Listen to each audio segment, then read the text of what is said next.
Twin Cities audiences have been enthusiastically following the rise of an all-female band called Women Who Cook. Some of the women are local singing stars, and others are hard-working players in a wide range of bands. But they all leave their own acts to come together to play for causes they believe in. The 13 women come from diverse musical backgrounds. In Women Who Cook, a jazz pianist might back a country crooner, or a blues guitarist might share the stage with a gospel shouter. Though they originally got together just to play on a television special 7 years ago, the women shared a vision of art for social issues and continued to perform together.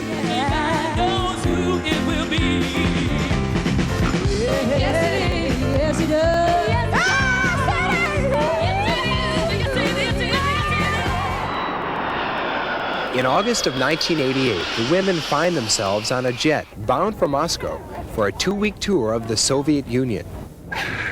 Because the response at their concerts is always so emotional, they believe they'll be able to communicate beyond the language barrier to express their concern for two cultures with big differences, sharing a small planet. For some of the women, it is the first trip out of the United States to a place far from the supportive Twin Cities community that donated over $100,000 toward expenses of the trip. For the band, the 7 concerts in 2 Soviet cities will be played to their biggest audiences yet. The best lighting up. Back in the U.S., back in the U.S., back in the USSR. Great boys really knock me out. They leave the West behind. Their first day in the Soviet capital, Women Who Cook go to a television studio to tape an appearance on Glance, the most popular TV show in the country, seen by over 160 million people. Some of the women sleep off their jet lag, as the sound crew spends hours preparing for the taping.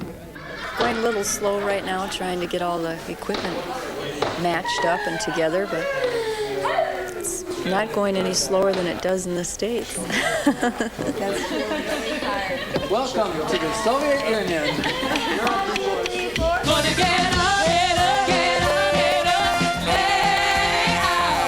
Gonna get up, get up, get up, get up, shaking and shouting. Gonna get up, get up, get up, get up, sing our play. When we're through, we'll never be the same. Gonna get...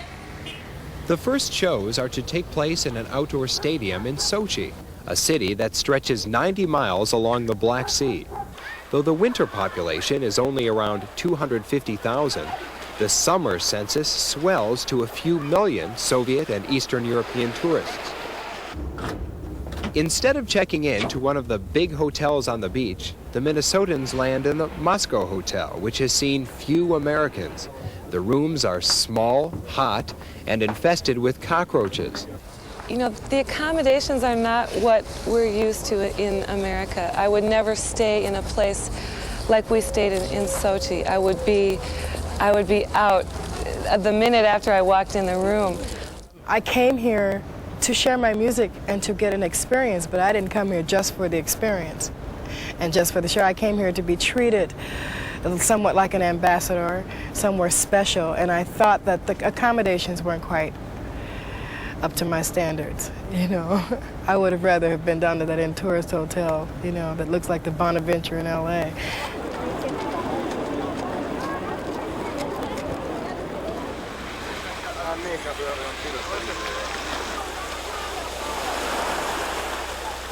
The Soviet promoter arranges for Women Who Cook to play a little impromptu afternoon show on the beach at a big seaside hotel to promote the evening concerts. Over 1,000 people wait for hours near the stage.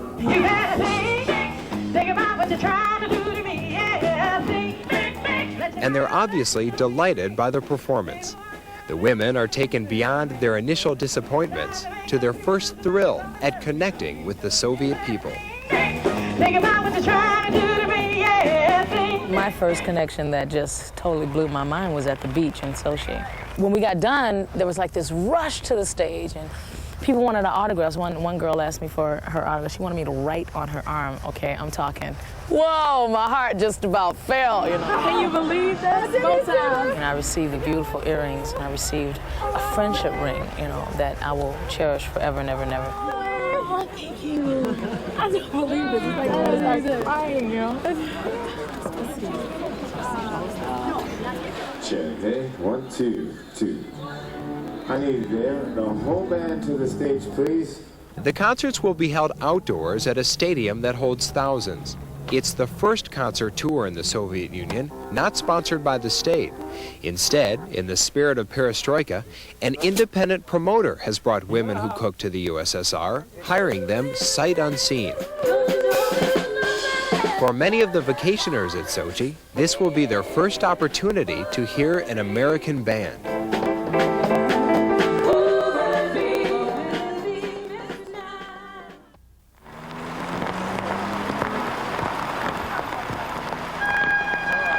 But the day of the first show, heavy tropical rains wash over the stage. There was a real low point, just from exhaustion and just various factors that sort of contributed to it. So disappointment, a show was canceled. Ladies, I just want to say the weather is sad, so other news. No concert today. Would you have rehearsal today? Might as well rehearse. We'd like to for a little while. Is that all right?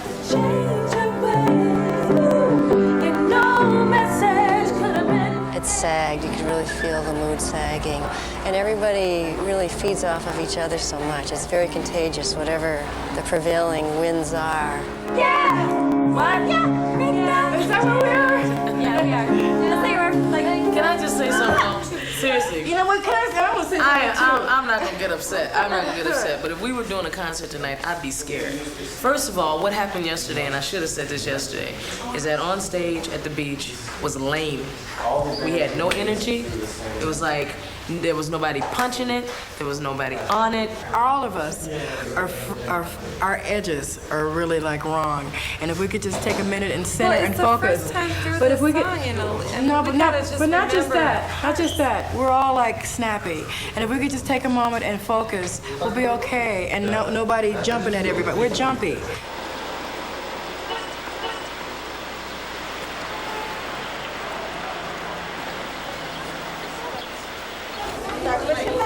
Tickets for the concerts are selling in the pedestrian tunnels beneath the streets, where posters advertise the Minnesota to Moscow connection.